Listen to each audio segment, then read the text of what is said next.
the origin of the Saraswati river, even if we know कि वहाँ पे Saraswati river flow करता था जिसका एग्जिस्टेंस हटा दिया था। हिंदू धर्म की बात करें, सनातन धर्म की बात करें, तो हमारा जो मूल उद्गम स्तोत्र है वो सरस्वती रिवर है।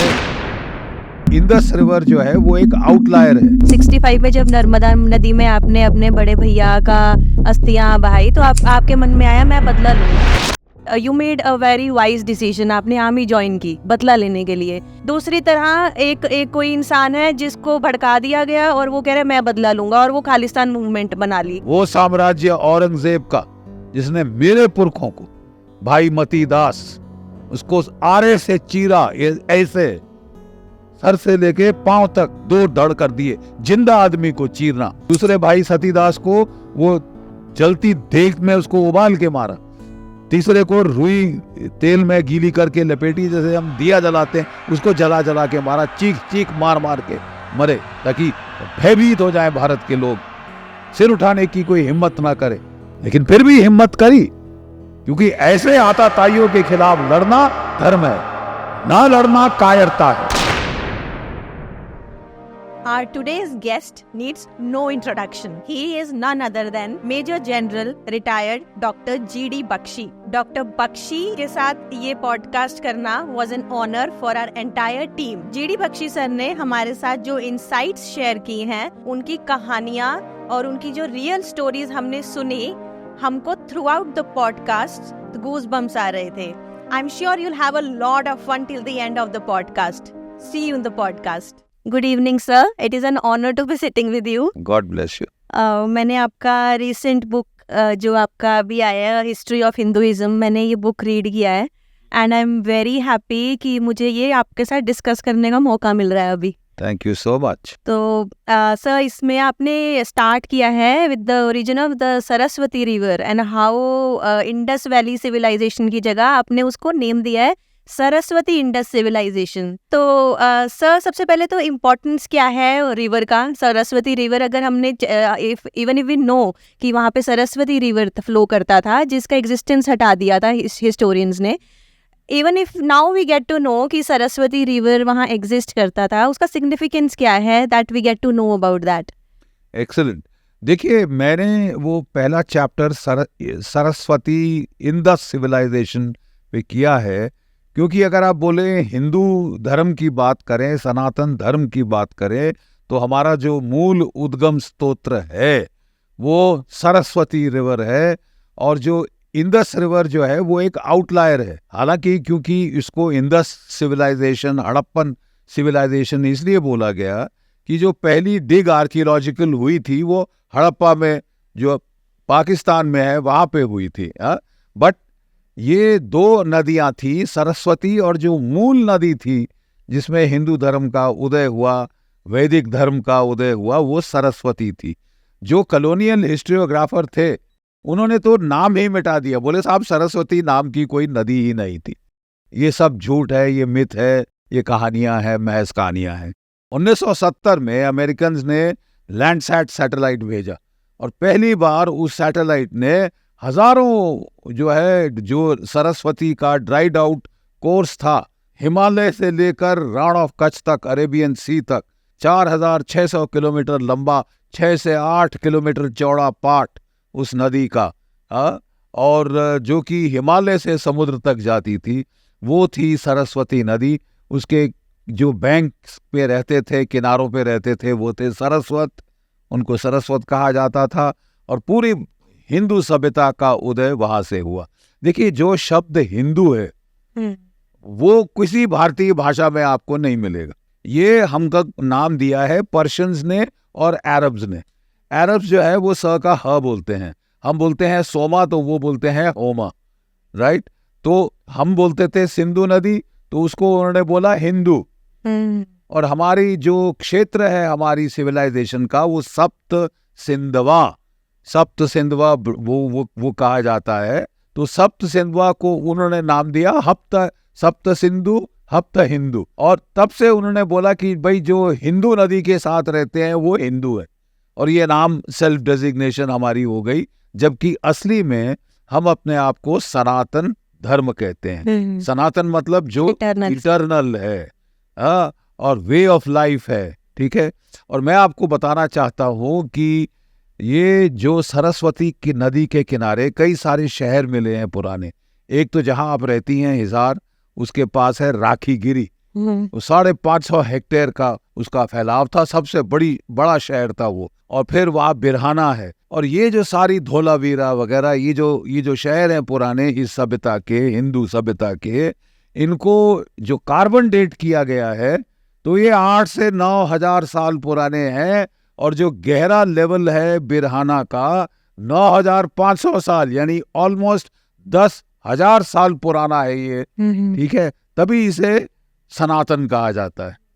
और सबसे अमेजिंग चीज बेटा, क्यों मैंने इस सभ्यता पे फोकस किया, कि साहब बात ऐसी है कि आप अगर वहां देखें, उसकी लिपि अभी तक लैंग्वेज ट्रांसलेट नहीं हुई है, लिपि मिली है, स्क्रिप्ट मिला है, लेकिन वहां पे बहुत सारी छोटी छोटी मूर्तियां टेराकोटा की, स्टैचूज टेराकोटा कहाँ पे मिली है सर ये लिपि? ये जो है आपकी इंदस सरस्वती नदी के शहरों में जहाँ पे डिगिंग की गई है वहां पे मिली है। और उनमें जो एक बड़ी मशहूर है कि वो जो पशुपतिनाथ, तो वो जो है पशुपतिनाथ, वो ध्यान मुद्रा में ऐसे बैठ के मेडिटेशन कर रहे हैं, ध्यान कर रहे हैं। और वहां पे वो जो है योग मुद्रा में बहुत सारी छोटी छोटी स्टैचूज मिली हैं जो कि आपके योग की मुद्राओं में है, वज्रासन में, पद्मासन में, सिद्धासन में वो स्टैचूज मिले हैं। यानी योग और मेडिटेशन, योग और ध्यान, ये 10,000 साल पुराने चले आ रहे हैं। वहां पे औरतों की मूर्तियां मिली हैं जिनकी माथे पे बिंदी और मांग में सिंदूर, जिनके हाथों में चूड़ियां, जो आज भी हमारी जो महिलाएं हैं, हिंदू महिलाएं, वो अभी माथे पे बिंदी लगाती हैं, मांग में सिंदूर लगाती हैं, चूड़ियां पहनती हैं। देखिए तब से चली आ रही है प्रथा, ठीक है।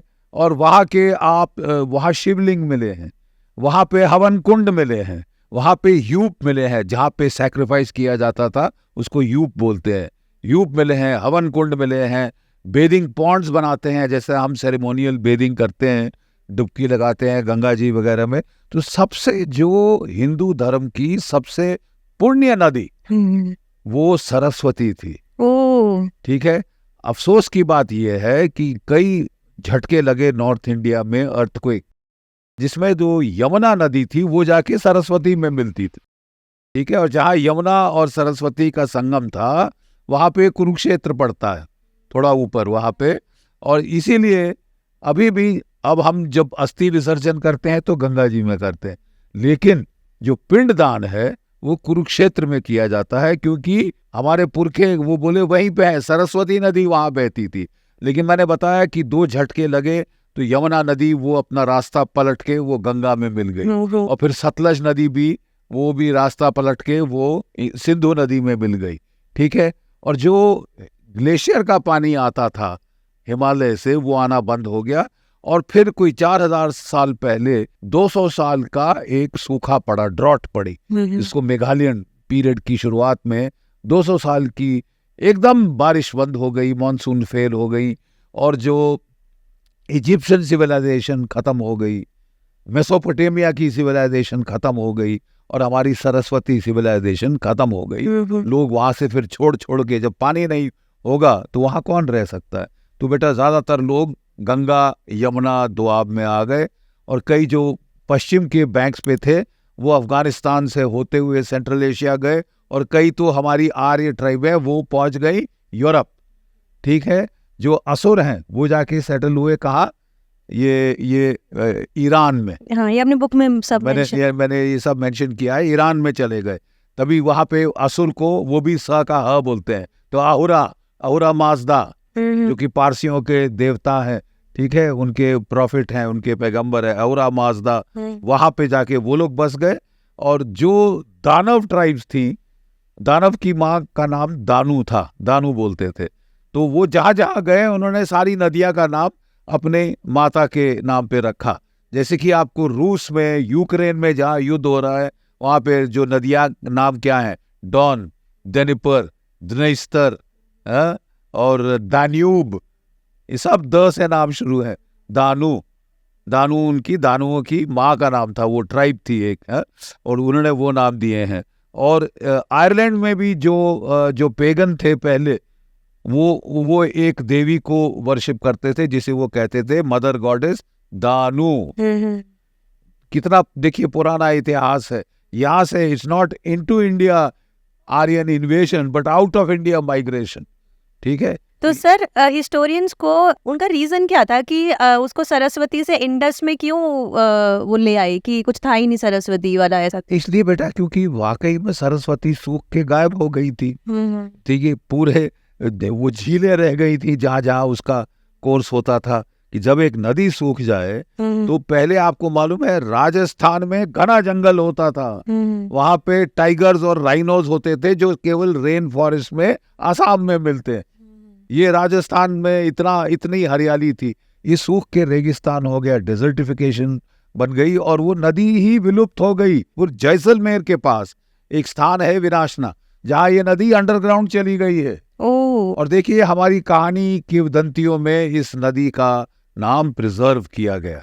आप जब भी जाएं, संगम जाएं, प्रयागराज जाएं, हाँ जी, तो आपको जो मल्लाह है जब वो लेके जाएगा बीच संगम में तो बोलेगा वो देखे साहब, वो जो अलग रंग की धारा है वो गंगा जी है, और ये जो धारा आके मिल रही है यमुना का अलग रंग है, ये यमुना है। और एक सरस्वती होती थी जो अदृश्य हो गई। सर ये मेरे साथ हुआ है, ये मैंने एक्सपीरियंस किया था प्रयागराज में। तो आपकी बुक में भी आपने मेंशन किया है, तो जब मैं रीड कर रही थी सर मुझे गूज़बम्प्स आ गए थे, और मैं वो ही इंस्टेंस याद कर रही थी कि हाँ ये मुझे बताया है उन्होंने कि सरस्वती है वो नीचे चली गई है, लुप्त हो गई है। हाँ जी। तो सर आपने एक चीज़ और बोली है कि इंडो आर्यंस, और आपने असुरास को इंडो ड्राविडियंस बताया है। Indo Iranians, okay. तो आपने बोला है कि वो लोग आपस में लड़ते थे over the sacred fire and Soma. तो उस पे सर थोड़ा इलाबोरेट करोगे कि वो सेक्रेड फायर और सोमा पे क्यों लड़ते थे? देखिए यही बात मैं कहना चाहता हूँ कि हमारे इतिहास को कॉलोनियल्स ने, अंग्रेजों ने, ये जो उनके शासन काल में ऐसा तोड़ा मरोड़ा है कि वो चाहते थे डिवाइड एंड रूल, तोड़ो और राज करो। ठीक है, कि आप हमारी भारतीय सभ्यता को तोड़ डालो बिल्कुल, कास्ट पे, जाति पे, वर्ण पे, धर्म के, भाषा के नाम पे, ताकि डिवाइड एंड रूल करें वो। तो उन्होंने ये द्राविड़ एक नया ड्रामा उन्होंने एनैक्ट किया कि साहब जो दक्षिण भारत के द्राविड़ हैं, और द्राविड़ का मतलब जहाँ 3 समुद्र मिलते हैं। ठीक है, वो जगह से नाम है, कोई डिफरेंस नहीं है जेनेटिकली नॉर्थ इंडियन और साउथ इंडियन में। ये डीएनए रिसर्चेस ने साबित किया है। लेकिन उन्होंने ये कहानी बताई कि आर्य बाहर से आए। क्यों बाहर से आए? वो क्यों कहना चाहते थे आर्य बाहर से आए? क्योंकि यहाँ लोग कह रहे थे कि साहब आपको क्या हक है हम पे राज करने क्योंकि का, वो खुद बाहर से आए थे। आप खुद बाहर के आए हो। तो उन्होंने कहानी बनाई, तुम भी तो बाहर के आए हुए हो, तुम्हें क्या हक है चै चै करने का, तुमने भी यहाँ पे आके शोषण किया, ये किया वो किया, तुमने तहस नहस किया, हम भी वही कर रहे, तो आप कौन होते हो हमें बोल। जस्ट ये साबित करने के लिए उन्होंने आर्यन इन्वेजन थ्योरी बनाई और ये पूरा नाटक रचा कि पहले जो द्रविड़ थे वो सिंधु सभ्यता और सरस्वती सभ्यता में वहाँ रहते थे, आर्य आए, उनको खदेड़ा, वहाँ पे मारा और उनको धकेल दिया दक्षिण भारत की तरफ। सब बकवास है, कोई इसका ऐतिहासिक प्रूफ नहीं है। अगर इतनी बड़ी वॉर होती तो हमको कितने सारे कंकाल मिलते, स्केलेटन्स मिलते। केवल 35 स्केलेटन मिले हैं, उससे कोई मैसेकर है कोई ये? और वो जब बाद में चेक किया गया कोई तलवार का निशान नहीं, भाले का निशान नहीं, वो डूब के मरे थे। तो ये सरासर झूठ अंग्रेजों ने बोला हमको आपस में लड़ा के मराने के लिए। भाषा के नाम पे वो नॉर्थ और साउथ इंडियंस को लड़ा दिया, द्राविड और आर्यों को लड़ा दिया। जो असली लड़ाई थी वो थी between Indo Iranians and Indo Aryans. ये दोनों आर्य जाति की अलग अलग ट्राइब्स थी। और इनका युद्ध क्यों हुआ?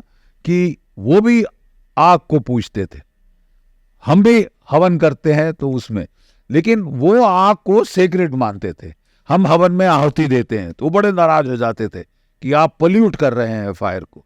हमारा ये कहना था कि अग्नि जो है वो हर चीज को, चाहे अच्छी बुरी, वो सब राख कर देती है, एक कर देती है। आप उसमें समिधा डालें, आप उसमें क्या कहते हैं कि कोई लाश डाल दें, वो जला के राख कर देती है, प्योरीफाई कर देती है। तो अग्नि इज प्योरीफाइंग, उसको कोई चीज इम्प्योर नहीं कर सकती। इस पे झगड़ा शुरू हो गया। और फिर देखिए दूसरी चीज जो थी आर्यों की, कि वो सोम की बात करते थे। वेदों में बहुत वर्णन है सोम। देखिए मैंने ये पूरे 2 जो किताबें लिखी हैं, एक तो है Soma the quantum book of Soma, ये ऋग्वेद के 9वें सूक्त के ऊपर आधारित, जो कि सारा सोम के ऊपर है। और ये जो है अथर्ववेद की सोमा वेदा कहा जाता था, इसमें भी सोम का बहुत व्याख्या। सोम क्या था? कई इतिहासकार कहते हैं वो एक जड़ी बूटी थी, साइकोट्रोपिक प्लांट था। हाँ, और ये जो है, ये जो साइकोट्रोपिक प्लांट देखिए, एक जर्मन बॉटनिस्ट हैं गॉर्डन वॉसन, रेड मशरूम एक वो बोलते हैं ये एक रेड मशरूम थी साहब, ठीक है। और ये रेड मशरूम पे वाइट स्पॉट्स होते थे, दूर से चमकती थी, इसका जूस पीते थे। ये तथ्य था गॉर्डन वॉसन का। लेकिन और लोग कहते हैं नहीं साहब, ये ईरान, तिब्बत, लद्दाख में ये एक पाई जाती है जड़ी बूटी जिसको बोलते हैं एफीड्रा बुश, और वो भी साइकोट्रोपिक है उसका, वो था, उसको निचोड़ते थे। एक तीसरी थ्योरी है कि वो लोअर हिमालय, हमारे खासकर ब्यास आर्जिकिया का जो क्षेत्र है, जिस नदी का ब्यास जो पंजाब में जो ऊपर जो आता है ना फुटिल्स में, वहां पे एक लता उगा करती थी जिसे सोमलता कहते थे। वो अब खत्म हो गई है, एक्सटिंक्ट हो गई है। हाँ, और उसको पीने से हमको एक्सटेसी आती थी, ये आती थी वगैरह वगैरह। तो ये सोम के जो ग्रोइंग एरियाज थे, उसके लिए ये जो इंडो आर्यंस और इंडो ईरानियंस में बड़ा युद्ध हुआ, और आखिरकार वो भीषण युद्ध हुआ।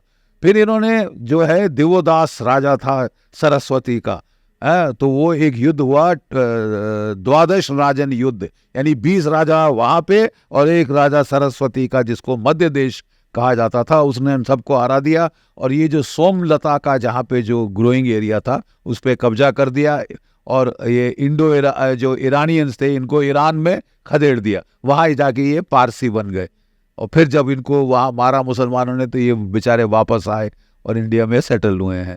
तो ये जो है, बहुत कम लोग जानते हैं ये स्टोरी। लेकिन सोम का असली तथ्य जो मेरे गुरु कहते थे, कि सोम बाह्य पदार्थ नहीं है।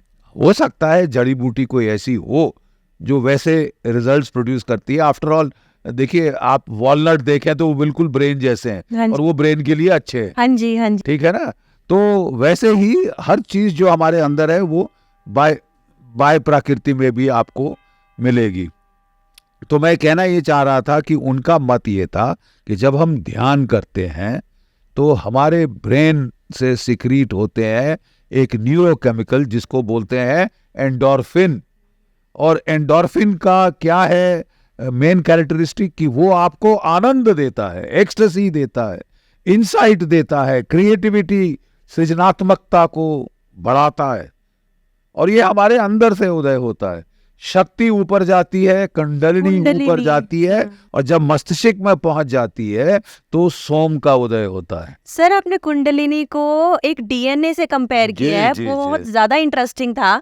और पहले तो मैं सोच रही थी आपको ये आइडिया ही कैसे आया।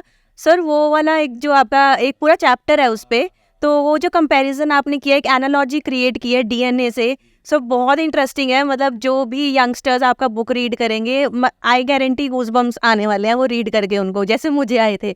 तो आप थोड़ा उस पे इलैबोरेट करना। देखिए, कुंडलिनी शक्ति क्या है, हिंदू धर्म की एक बड़ी अजूबा, और कहीं इस शक्ति का वर्णन नहीं है सिवाय पुराने जमाने के इजिप्ट में किया जाता था, और कुछ और जो साउथ अमेरिका की सभ्यता है, इनकाज, आज़्टेक्स, वो लोग इसका वर्णन करते थे कि एक सर्प जैसी शक्ति है हम में। और अगर देखें कुंडलिनी का जो आपके जो भी वर्णन होते हैं, 2 सांप एक दूसरे के ऐसे वो डप है। अगर आप देखें जो कि डबल डीएनए का डबल हेलिक्स स्पाइरल है, वो भी बिल्कुल वो 2 सांपों जैसा, वो एक दूसरे के चारों तरफ वो लिपट जैसे गए हैं 2 सांप, वो है। और इसको सर्प शक्ति कहा जाता था, serpentine energy, the serpent of power, Arthur Avalon ने कहा इसको, कि ये शक्ति क्या है। बोले साहब कि जब हमारा जब देखिए हमारा जन्म होता है तो सर्वप्रथम जो कि फर्टिलाइज एग सेल होता है माँ की कोख में, वो एक सिंगल सेल होता है जो फर्टिलाइज होता है और फिर वो मल्टीप्लाई होता है। वो 1 से 2, 2 से 4, 4 से 8, 16 और इस तरह वो मल्टीप्लाई होता है और हमारी बॉडी बनती है। तो बोलते हैं उस समय एक शक्ति, प्राण शक्ति, वो हमारे फर्टिलाइज सेल को टेक ओवर कर लेती है और उसको गाइड करती है हमारे आकार में, नाम रूप संसार में, वो उसको शेप बना देती है और फिर वो बना के वो लुप्त हो जाती है हमारे स्पाइन के एंड पे 2.5 कुंडल में। जैसे कि एक नाग कुंडल लगा लेता है, वो वहां चली जाती है और सुषुप्त हो जाती है। जब हम ध्यान करते हैं तो वो शक्ति फिर से जागृत हो जाती है और फिर जो ब्राह्मण जो ध्यान करने वाला अपने अंदर शक्ति जागरण कर लेता है उसको द्विजो कहा जाता है। द्विजो मतलब ट्वाइस बॉर्न, वो फिर से पैदा हुआ है। जैसे कि जन्म से हमने बताया कैसे हम होते हैं और हमारी एवोल्यूशन पूरी कंप्रेस्ड है उसमें। जो छोटा बच्चा है पहले वो तो पड़ा रहता है, फिर वो जैसे सांप रेंगता है वो सांप की तरह रेंगना शुरू करता है। उसके बाद बेटा वो 4 पाँव पे चलता है, जैसे 4 पाँव के जीव जंतु चलते हैं। फिर वो खड़ा होता है और बाइपेड बन जाता है, तो पूरी हमारी एवोल्यूशन हमारे 2-3 साल के अंदर वो सारा वही कवर कर लेता है ट्रेस। तो ये कराती है कुंडलिनी शक्ति, ठीक है, जो हमारी क्रिएटिव एनर्जी है और ये करके लुप्त हो जाती है। फिर इसको जब हम ध्यान करते हैं तो ये जागृत होती है। जब जागृत होती है तो हमारी जो मेरुदंड है उसके साथ साथ चल के ये जब मस्तिष्क में पहुंच जाती है तो जो चेतना से मिल जाती है शक्ति, ठीक है, तब उदय होता है सोम के रस का। हमें आनंद आता है, असीम आनंद आता है, एक्सटेसी आती है। और दूसरी बड़ी चीज ये है, अपने उस एक्सटेसी को सत आनंद, कुछ वर्ड ऐसे, सच्चिदानंद, सच्चिदानंद। देखिए हम कहते हैं कि सब कुछ, हिंदू धर्म का मूल मंत्र ये है, प्रज्ञानम ब्रह्म। प्रज्ञान क्या है बेटा? कॉन्शियसनेस। चारों तरफ समुद्र है, एक अथाह समुद्र है चेतना का, ठीक है, चेतना ही चारों ओर है, इन्फिनिट है, ठीक है। और हम सब उस चेतना से अलग अलग चीजें, जैसे बुलबुले पानी में उठते हैं, जैसे एक समुद्र, अथाह समुद्र पे लहर उठती है, थोड़ी देर के लिए उठती है, अपने आप को अलग समझती है कि वो लहर अलग, मैं लहर, वो बड़ी लहर, मैं छोटी लहर, उसमें झाग आ रही है, मैं बगैर इसके वो उफन के पड़ रही है, वो सुनामी है, वो लहरें आती हैं, अलग अलग आती हैं। जैसे समुद्र में गंगा, यमुना, सरस्वती, गोदावरी सब जाती है, सब नाम विलुप्त हो जाते हैं, वो सागर बन जाती है, चेतन सागर। तो हम सब चेतना से उदय होते हैं। जैसे एक अग्नि से अब जब आग जलाएं तो कितने अंगारे निकलती हैं, छोटी छोटी छोटी छोटी अंगारे निकलती जो कि फिर जला सकती, ठीक है, और फिर उसी में जाके अग्नि में मिल जाती हैं। तो हम सब उस चेतन सागर से उदय हुए हैं, ठीक है।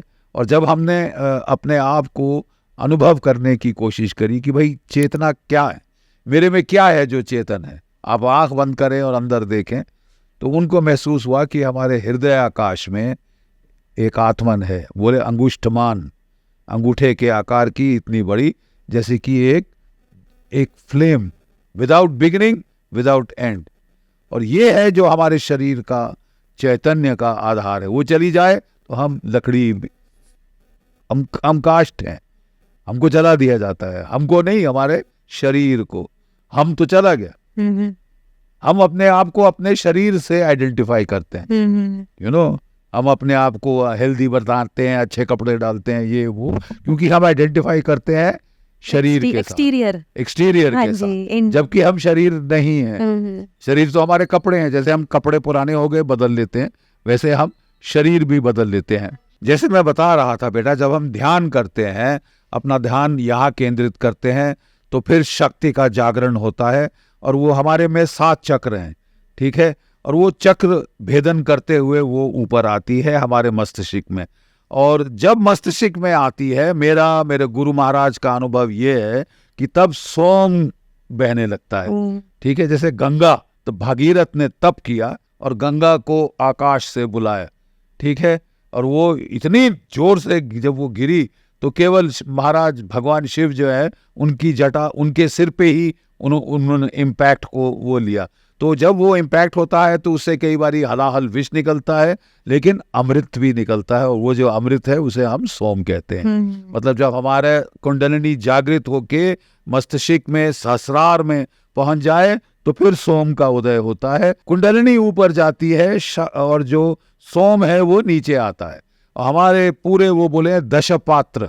दशपात्र क्या है? 10 इंद्रियां, जो कर्म, हमारी ज्ञान इंद्रियां, हमारी आंखें, हमारे कान, हमारा नाक, सेंस ऑफ स्मेल, ठीक है, और टंग, टेस्ट, ये सब 5 जो सेंस ऑर्गन्स और कर्म इंद्रियां, हाथ पांव वगैरह जो है, इनको वो भर जाता है, उसके हम दशपात्रों में भरता है। मतलब फिर जो हम आनंद में रहते हैं, जो हम देखते हैं उसको हमको देखकर आनंद का अनुभव होता है।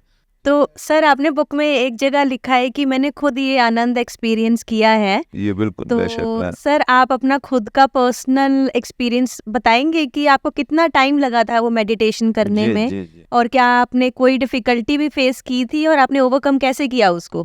बेटा ऐसे है कि मेरे को मेरे गुरु महाराज के का सौभाग्य प्राप्त हुआ, गुरु के दर्शन का, 1974 में, जब मैं एक कैप्टन होता था आर्मी में। तो वो एक इंजीनियर थे, वो एक मल्टीनेशनल कॉरपोरेशन में मैनेजर थे, और वो सब छोड़ छाड़ के एक जंगल में जाके, जो कि अजंता एलोरा पित्तलखोरा की बौद्ध गुफाओं के बीच एक घना जंगल है, तपोवन कहते हैं उसको, तपस्या का वो स्थान है, और वहाँ भास्कराचार्य का आश्रम होता था, और वहाँ बैठ के उसने गणित ग्रंथ पे बहुत रचना की थी, अलजेब्रा वगैरह उसी से आया है। आप सर कैसे मिल पाए आप अपने गुरुजी? देखिए वो अपने आप में कितने दैवयोग थे और कितने कोइंसिडेंसेस थे, वो तो एक अलग ही कहानी है।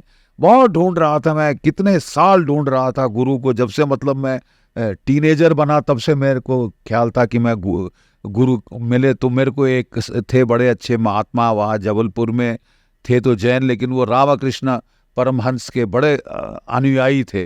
तो उन्होंने मेरे को कह दिया था गुरु बिन ज्ञान नहीं, जब तक गुरु नहीं मिलेगा। उन्होंने मेरी जन्म पत्री बनाई थी तो देख के कहा था जब तक गुरु नहीं मिलेगा तेरा अध्यात्म में सफलता नहीं होगी, गुरु ढूंढो गुरु ढूंढो। तब से मैं ढूंढ रहा था। सर टीनेज में कैसे अध्यात्म में आपका इंटरेस्ट आया? बेटा एक तो देखिए मैं ब्राह्मण कुल से हूँ, नंबर 1। नंबर 2 मेरे पिताश्री को बहुत शौक था ध्यान का, वेदों का, वो बहुत पढ़ते थे। बचपन में वो मेरे को ले जाया करते थे वॉक्स के लिए, और हम जाके लेक्चर अटेंड करते थे उपनिषदों पे, मेरे फादर और मैं। तो तब से मेरा वो उस तरफ ध्यान था। बौद्ध धर्म की तरफ मेरा बड़ा रुझाव और खिंचाव था। मैंने तिब्बती भाषा सीखी, मैंने तिब्बती लामा से उनका ध्यान सीखा।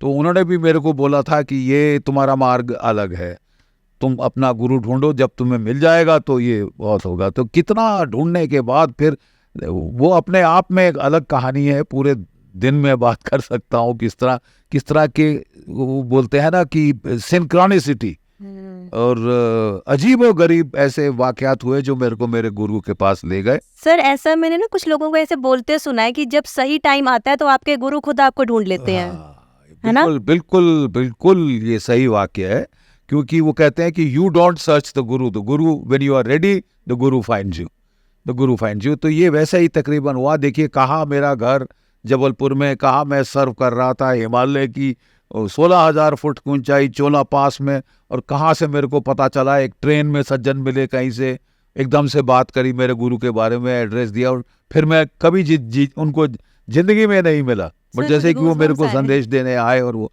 तो उस वक्त फिर मैं गया, फिर उनसे मैंने ध्यान शैली सीखी, और फिर ध्यान शैली सीख के हर साल मैं उन गुरु मंत्र उन्होंने दिया, मंत्र दीक्षा दी, तो हर साल मैं 10-15 दिन उनके पास लगाता था वन में, सघन वन। और जितनी शांति उस तपोवन में है, तभी हमारे ऋषि मुनि शहर गांव छोड़कर अपने आश्रम जंगल के अंदर बनाते थे। Hindu civilisation is a civilisation of the forest. और अगर हमारा पतन हुआ तो तब हुआ जबकि हमने अपने आश्रम वहां से हटा लिए जंगलों से, और शहरों के बीच हमने मंदिर बनाने शुरू किए, टेम्पल्स। जो कि अर्बन टेम्पल, जो कि शोर शराबा चिल्को और माफ कीजिए बहुत सारी गंदगी आसपास आप देखेंगे। थैंक गॉड जो हमारे नए मंदिर बन रहे हैं, जैसे इस्कॉन के टेम्पल्स हैं, जैसे कि स्वामी नारायण के टेम्पल हैं, अक्षरधाम वगैरह, देखिए क्या मतलब देखते ही रह जाता है आदमी। हाँ, तो वो तो अब आई प्रथा, लेकिन पहले हम बहुत ही गंदगी में रहते थे, अंदर अपनी स्वच्छता करते थे, जो पब्लिक स्पेसेस की स्वच्छता नहीं थी। तो कहने का मतलब ये कि भारतीय सभ्यता का उदय वनों में हुआ, वेदों की प्राप्ति हमको वनों में हुई, उपनिषद वनों में प्राप्त हुए, अरण्यक वो वहां से प्राप्त हुए। अरण्य का मतलब फॉरेस्ट, कि आपको वहीं पे वो असीम शांति मिलेगी, वनस्पतयः शांति। आपको जब वो शांति प्राप्त होगी तो ऑटोमेटिकली आपके अंदर जो है वो मेडिटेशन, आपका मन बाहिर्मुख वृत्ति से अंतर्मुख वृत्ति हो जाता है। ठीक है, और फिर आप वो जैसे कबीर जी का दोहा है ना, बाहर का पट बंद कर अंदर का पट खोल। उनका एक दोहा है जिसका आखिरी शब्द है बाहर का पट बंद कर अंदर का पट खोल। अंदर सूरत लगाई के मतलब ध्यान लगाई के, बाहर का पट बंद कर अंदर के मतलब आंखें बंद करो और अंदर देखो, ये ध्यान है। ठीक है, तो हर साल मैं जाता था उनके पास, वो मुझे बस सारा दिन शांत मौन रहने का उनका था। सुबह 4 बजे उठ के हम लोग मंदिर दर्शन करते थे। वहाँ देवी जी का 8वीं शताब्दी का मंदिर है, बहुत पुराना, और ध्यान उसके बाद आके हम ध्यान करते थे 2, 3, 4 घंटा मंदिर में जाके कर लेते थे, बिल्कुल असीम शांति। और फिर एक टहल के आता था वो जंगल में, और फिर बैठ के सारा दिन एकांत में, 7 चंदन के पेड़ थे वहाँ, वो मैट्रेस मेरे लिए बिछवा दिया करते थे। मैं कभी ध्यान करता था, कभी पढ़ता था किताबें अपनी अध्यात्म की, या फिर कविता लिखता था या कुछ लिखता था, तो सारा दिन एकांत। 1976 में जब मैं उनके पास 2 साल ध्यान करने के पास गया, धीरे धीरे मेरे ध्यान की अवधि बढ़ती गई। पहले मैं 15 मिनट करता था, फिर आधा घंटा करने लगा। फिर एक नई चीज़ हुई कि मैं जैसे ही ध्यान में बैठता था, जैसे कि मेरी आंखें चिपक जाती थी, खोलना मुश्किल हो जाता था, और ये भास नहीं रहता था कि कितनी देर टाइम कैसे पास हुआ है। कई बारी मैं ध्यान करके आंख खोलता था तो मुझे लगता था कि शायद 10-15 मिनट ध्यान किया हो, देखता घड़ी देखी तो 2 घंटा। जस्ट आपको समय का और स्थान का भास नहीं रहता, चाहे जंगल में बैठे हैं, चाहे घर में, चाहे शमशान भूमि में, आप अंदर क्लॉइस्टर्ड बंद, मतलब वो सारी इंद्रियां अंदर खिंच जाती हैं, जिनकी बाहिर्मुख वृत्ति होती है। तो 76 में मैं वहाँ ध्यान करने गया था, तो वो ध्यान सुबह सुबह किया और मैं जंगल में टहल रहा था जैसे उनकी आज्ञा थी। तो एक सूखा नाला था और दोनों तरफ पेड़, जैसे टनल होती है ना वेजिटेशन की, मैं उसमें जा रहा था। तो बेटा एक पेड़ था और उस पे सफ़ेद रंग के सुगंधित पुष्प थे। ठीक है, अभी तक नहीं मालूम क्या पेड़ था वो, लेकिन हर पुष्प के ऊपर कोई 10, 12, 15 मधुमक्खियां, जैसे कि मधुमक्खी का छत्ता होता है ना, प्रणव कहते हैं ओम को प्रणव मंत्र कहा जाता है। और प्रणव मंत्र का सबसे उत्तम उच्चारण करती है मधुमक्खियां। Wow sir. ठीक है, वो जो ओम, हम इतना अच्छा ओम नहीं बोल सकते, हमको एक प्राणायाम भी सिखाया जाता है, भ्रमर प्राणायाम, ओम हम में से करके बोलते हैं ना। तो वो वाइब्रेशन जो बेस्ट करती हैं वो कौन करती है? मधुमक्खियां। और वो 24 घंटे वो ओम का उच्चारण कर रही हैं। और तभी वो पैराडॉक्स है, वो आगे से शहद, फूलों से अमृत खींच के वो शहद बनाती है, जिससे मीठी कोई चीज नहीं, और उसके बैक में जहर है, स्टिंग, जो इतनी मधु देती है, वही पैराडॉक्स है। वो दोनों ऑपोजिट्स एक जगह है, और उससे अच्छा प्रणव मंत्र का उच्चारण कोई नहीं करता। तो मैं वहां जैसे ही गया, मैं ठिठक गया, आगे नहीं बढ़ सका। मैं ओम करते करते मेरे को लगा मेरे अंदर जैसे एक्वेरियम में पानी के बुलबुले उठते हैं ना, छोटा बड़ा बड़ा बड़ा बड़ा, और मेरे अंदर जैसे कि वो मेरे लगा बुलबुले चढ़ रहे हैं। ठीक है, वो क्लासिकल तरीके में कोई शठ भेदन वगैरह, चक्र भेदन नहीं अनुभव हुआ, लेकिन लगा कि कुछ चीज़ ऊपर उठ रही और यहाँ पहुँच रही। और उसके बाद तो साहब मैं बेटा आनंद, मतलब मेरे को आत्मविभोर, कई बार सुबह सुबह आदमी हो जाता है, जिसको बोलते हैं ना कि यूफोरिया, ब्लिस, लेकिन ये थी एक्सटेसी, मतलब आनंद की चरम सीमा जिसको डिस्क्राइब नहीं कर सकते। मैं तो इतना हैरान हो गया कि मैं गहरी सांस लेने लगा, जैसे कि मुझे लगा कि वो सांस ही अमृत बन गई है, मैं अमृत ले रहा हूँ अपने अंदर। और मैंने ऐसे हाथ बीच लिए, मुट्ठी बीच ली, मुंह बंद कर लिया कि ये मेरे से बह ना जाए। ये जो ऐसा असीम आनंद जिसमें मतलब इनडिस्क्राइबेबल, वाओ। ठीक है। अब मैं घबरा गया कि साहब ये कहीं चला ना जाए ये स्थिति। तो मैं दौड़ा अपने गुरु के पास, तो वो ध्यान कर रहे थे, उनकी झोपड़ी बंद थी, दरवाजा बंद था। तो मैं फिर जाके बैठा, क्या करूं मगर लेट मी रिकॉर्ड, ये तो कोई अजीब चीज हुई। मैं जहाँ लिखने लगा, धीरे धीरे धीरे धीरे वो बैठ गई और सडनली मेरे को आम चेतना में आया। तो ऐसे लगा कि ये देखिए, कविता इसको बेस्ट डिस्क्राइब कर सकती है। मुझे मुक्ति मिली एक सघन वन में, पुष्पों से लदे वृक्ष के तले, जहां सैकड़ों मंत्र मुग्ध मधुकर मिलकर उस महामंत्र को गुनगुना रहे थे। वाओ। भंवरों की गुंजन सुनकर विस्मित होकर मैं वहीं उस वृक्ष तले, उस गुनगुन में ऐसा खोया कि मुग्ध हो सुनता ही गया। लगा मानो भीतर एक आनंद नीर कल कल कलरव कर हृदय स्तोत्र में फूट पड़ा हो। फिर अनंत आनंद की आंधी आई, रोम रोम में प्रफुल्लता छाई, हुआ हर्ष उल्लास का वेग महान। अरे क्या मैं भवसागर तर गया? पर नहीं, वह तो सोमरस की थी एक बूंद, सोमरस की थी एक झांकी, जिसे चख कर मैं दंग रह गया। समस्त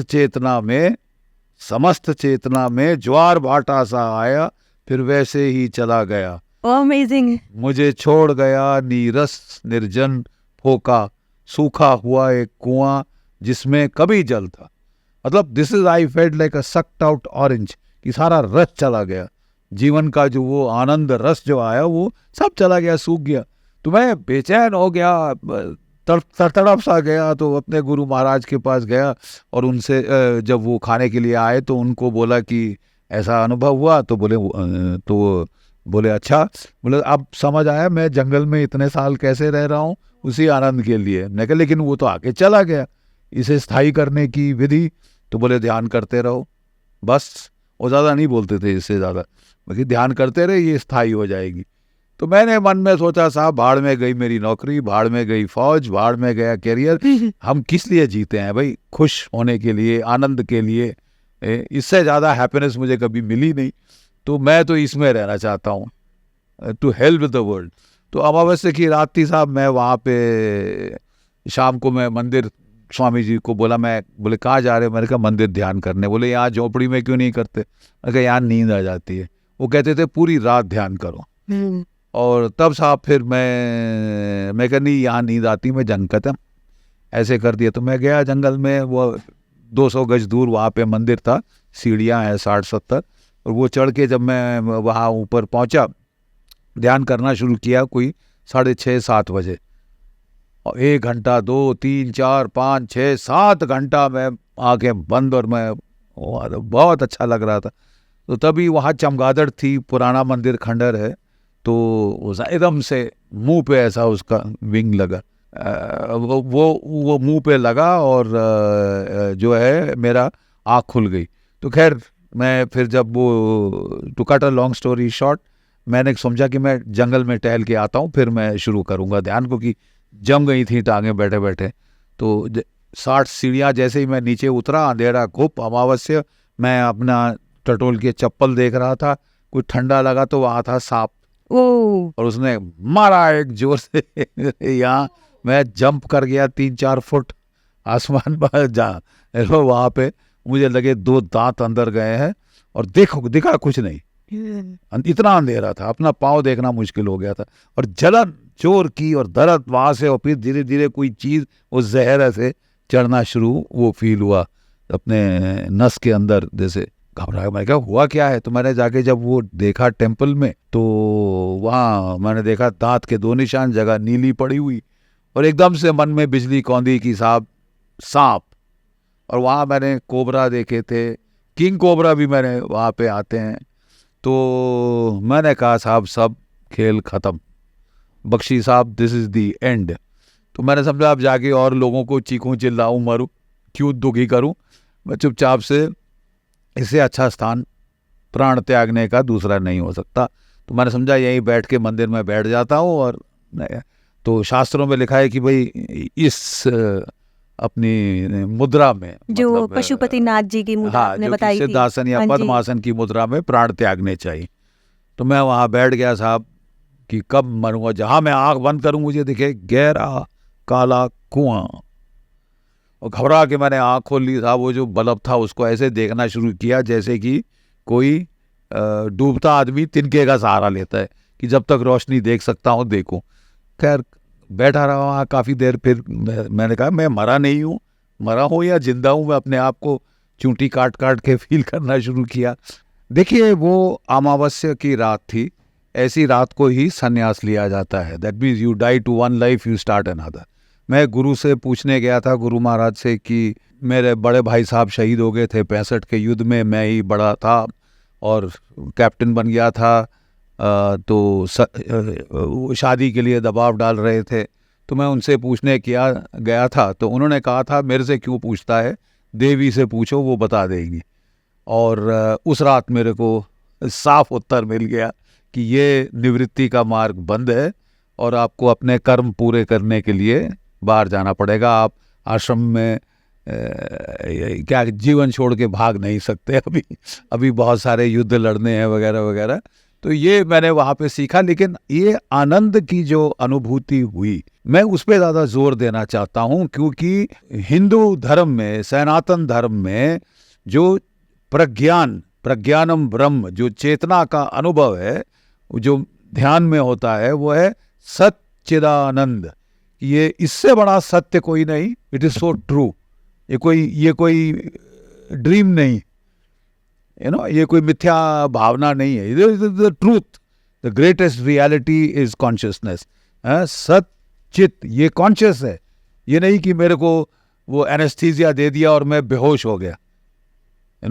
वो वहाँ बेहोशी नहीं, वहाँ पूरा होश। इससे ज़्यादा चैतन्य कहीं और नहीं।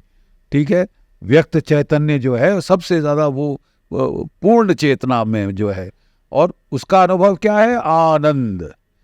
तो सच्चिद का मेरे को आनंद का जो भाव है उसका तो मेरे को अनुभव हो चुका है। बड़ा ब्रीफ, बड़ा टेम्पररी, क्योंकि पूर्ण आनंद स्थिति में रहना, जीवन मुक्त स्थिति में, जो मेरे गुरुदेव थे। लेकिन उन्होंने फिर मेरे को समझाया कि तेरे बहुत सारे कर्म बाहर हैं, तेरे को काफ़ी कुछ बाहर करना है, वो सब पूरा करके तू आना।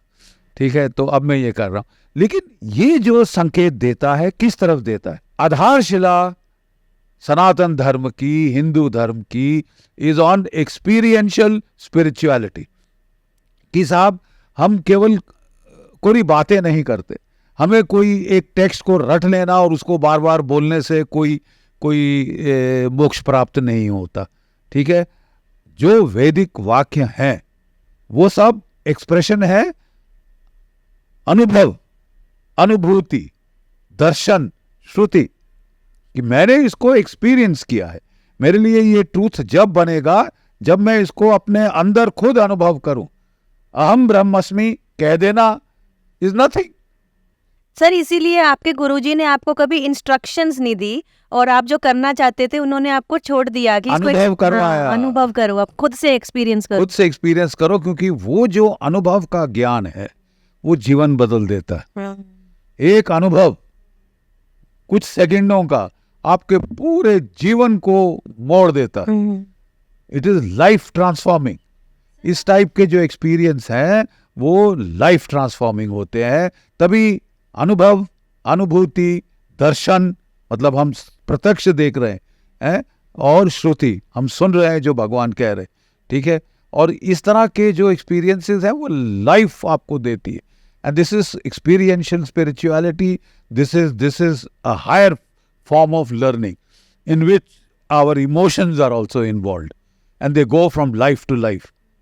इस टाइप के जो experiences हैं वो कीर्तिमान जैसे बन जाते हैं, लोड स्टार बन जाता है, पूरे जीवन को की दिशा बदल देता है, इस टाइप का एक्सपीरियंस। सर आपने क्योंकि एक्सपीरियंशियल स्पिरिचुअलिटी पे काफ़ी फोकस किया है बुक में, तो उसी का ही एक डेवलपमेंट आगे जाके आपने कास्ट के बेसिस पे एक चैप्टर है पूरा बुक में, और उसमें बहुत बहुत प्यारे तरीके से बताया हुआ है कि हिंदू एग्जैक्टली है कौन, और ब्रिटिशर्स ने क्या किया, हिंदुइज्म को एक टाइप ऑफ रिलीजन बना के और कास्ट बेसिस पे हम सबको डिवाइड करके हम पे रूल किया। पर आपने उसमें बताया कि ऐसा नहीं है, हिंदुइज्म जो कास्ट बेस पे डिविजन्स हुए हैं वो है ही नहीं। तो बेसिकली जो खुद से एक्सपीरियंस सब सारे ह्यूमन बींग्स कर रहे हैं। तो आपने ऑफ कैमरा भी एक डिस्कशन मेरे साथ जो किया था, जो आपने ऋषि वाल्मीकि जी का दिया था, आपने 2-3 और एग्जाम्पल्स दिए थे, तो वो एक बार आप प्लीज फिर से बताइए। बिल्कुल, हाँ ये जी। बहुत ज़रूरी चीज़ है। जब हम हिंदू धर्म का अध्ययन करते हैं, हमारी सबसे बड़ी कमजोरी रही है कास्ट। कास्ट हमको बांट देता है, टुकड़ों में बांट देता है। हम कभी एकत्रित होकर एक्शन नहीं कर पाते, हम आपस में ही लड़ते मरते रह जाते हैं। और ये जो विदेशी आक्रामक आताताई हैं, उन्होंने खूब फायदा उठाया है हमारी आपसी फूट का। ठीक है, कास्ट एक जमाने में रेलेवेंट था, जबकि एग्रीकल्चरल सोसाइटी थी कि भाई ब्राह्मण्स, प्रीस्ट्स, इंटेलेक्चुअल, क्षत्रिय, योद्धा, लड़ने वाले, बचाने वाले, और वैश्य, बिजनेस वाले, और शुद्ध जो है खेती बाड़ी करने वाले वगैरह, इस तरह की डिवीजन ऑफ लेबर थी। बट कोई स्ट्रिक्ट पार्टीशंस नहीं थी, ये जन्मांतर से नहीं जुड़ा था। जैसे कि मैंने बताया आपको कि वेद व्यास, जिन्होंने वेदों को कंपाइल किया, महाभारत को लिखा, द ग्रेटेस्ट जो है हमारे हैं, नमस्ते व्यास विशाल बुद्धे खुल्ला अरविंदाय नमस्। विशाल से बड़ी बुद्धि व्यास से किसी की नहीं मानी गई है। और व्यास एक मछुआरी, उनकी माँ मछुआरे का परिवार से थी, जिसको कि कास्ट की दृष्टि से लो माना जाता है, but he is the highest. There was a fluidity, mobility in वर्ण। हमारे में कास्ट नाम की कोई चीज आई नहीं, ना हिंदी भाषा में, ना किसी और भाषा में। ये पोर्चुगीज वर्ड है कास्टा, जिससे कास्ट बना, क्योंकि अंग्रेजों ने थोपा हमारे ऊपर। और देखिए, वाल्मीकि जन्म से वो शेड्यूल्ड ट्राइब के थे, लेकिन उन्होंने रामायण की रचना करी। ठीक है, he is one of the most revered. तो व्यास, ये आप रत्नाकर डाकू होते थे और वो बन गए ऋषि बन गए, जब मन परिवर्तन हुआ उनके अंदर। कितने इस प्रकार के एग्जाम्पल्स हैं जहाँ की जिनको निम्न समझा जाता था। There was a mobility. ये आपके स्वधर्म पे डिपेंड करता है। अग्नि का धर्म है जलाना, कोई क्वेश्चन नहीं कर सकता। अब हाथ लगा के देखिए तो आपका हाथ जल जाए, वो उसका धर्म है। हमारे हर किसी का एक धर्म है, ठीक है, उसमें कास्ट इमैटीरियल है। और इसलिए फ्लूइडिटी थी इन द हिंदू सिस्टम में। जब अंग्रेज आए और 1857 की गदर हुई, तो उन्होंने देखा कि भारत की विविध जातियां, भाषाएं वाले लोग, डिफरेंट रेसेस के लोग इकट्ठे हुए और उनकी मारकाट शुरू हुई। तो वो थर्रा गए बिल्कुल। तो उन्होंने कहा, साहब अगर हमको यहाँ राज करना है, हमको इनको ऐसे विभाजित करना होगा कि ये फिर कभी इकट्ठे ना हो सकें। और बड़ी बखूबी से उन्होंने किया। Herbert Hope Risley, sir Herbert Hope Risley, उनका एक एंथ्रोपोलॉजिस्ट था, जिसने आके हिंदुस्तान में स्टडी किया और बोला 2743 कास्ट है, जातियां हैं, और कोई जो है 47 रेसेस हैं अलग अलग भारतवर्ष के अंदर। और फिर उसने ना एक सिस्टम मेजरमेंट का शुरू किया कि भाई ये जाति, ये कास्ट, ये है। और जब जनगणना सेंसस शुरू किए उसने 1872 में पहला कास्ट बेस्ड सेंसस भारत में किया। लोगों को जबरदस्ती आके फॉर्म भरने पड़े कि तुम किस जाति के हो। बोले, साहब हमारी तो जाति इसमें लिखी ही नहीं। नहीं नहीं नहीं नहीं, फिर भी तुम जाति के हो, ये है वो। उन्होंने थोपा, और कोई हर 10 साल में कास्ट सेंसस होता था। जो कमिश्नरेट थी, कलेक्टरेट थी, वहां अपना कास्ट, गोत्र, जाति सब लिखाना पड़ता था। और उन्होंने देखा कि फिर उन्होंने जन्म के लिहाज से बाहर, बट तुम इसमें पैदा हुए, मरोगे इसके अंदर।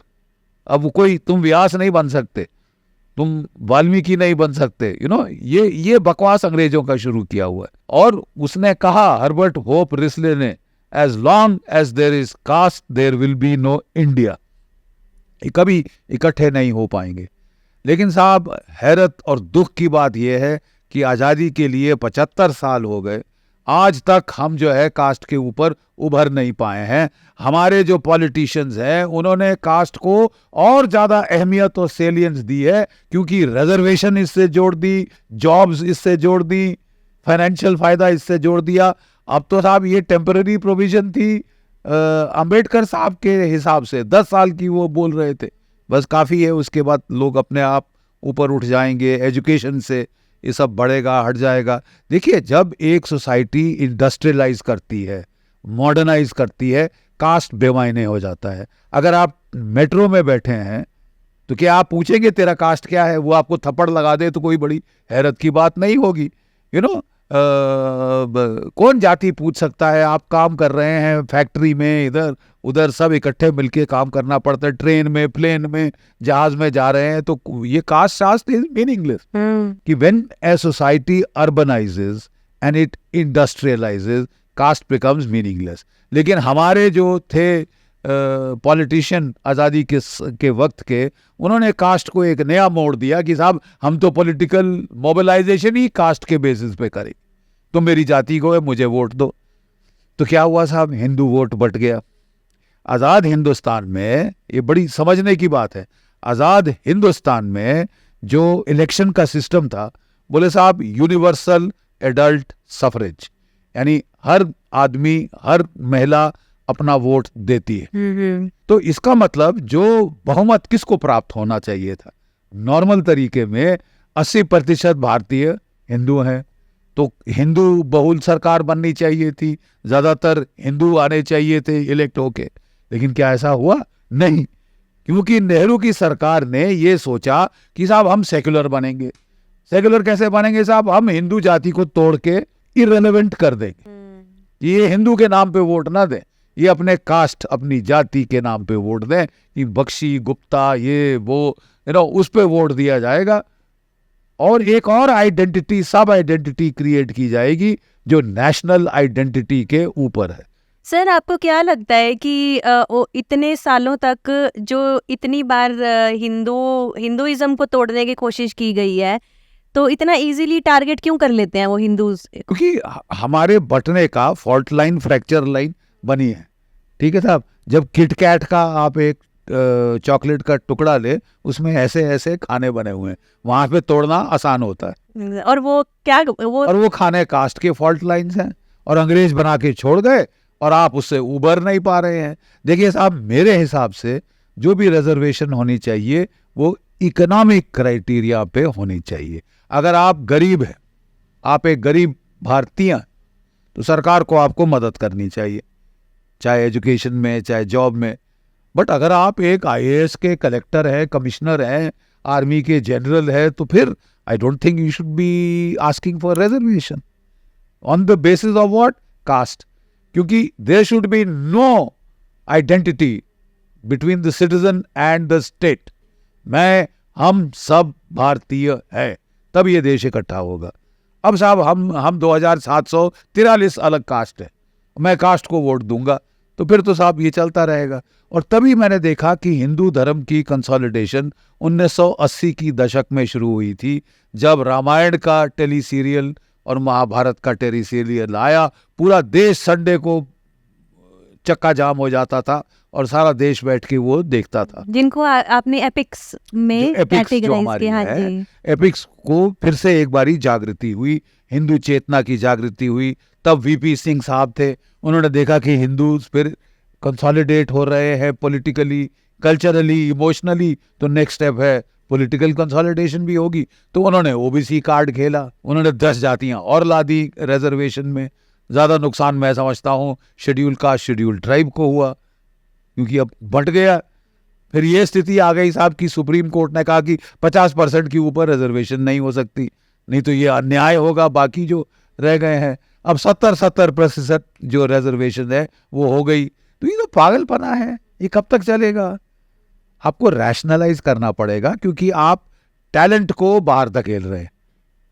ठीक है साहब, हमारे जो अच्छे हिंदू बच्चे हैं वो जा रहे हैं अमेरिका में, वहाँ 30% नासा भारतीय, 30% information technology sector silicon valley भारतीय, 30% टॉप मेडिकल स्पेशलिस्ट भारतीय, दिमाग भारतीय बहुत तेज है। तो वो आप उनको बाहर धकेल रहे कि साहब हम तो बस एवरेज रहना चाहते हैं, हम वो, this is communism of caste. ये क्योंकि हमारे धर्म को तोड़ रहा है, ये कंसोलिडेशन। फिर उन्होंने जब वीपी सिंह साहब ने ये किया, वो ओबीसी कार्ड खेला, तो तब उस वक्त जो भारतीय जनसंघ थी, जनता पार्टी थी, उन्होंने फिर अयोध्या के ऊपर हिंदूज को मोबिलाइज करने की कोशिश करी।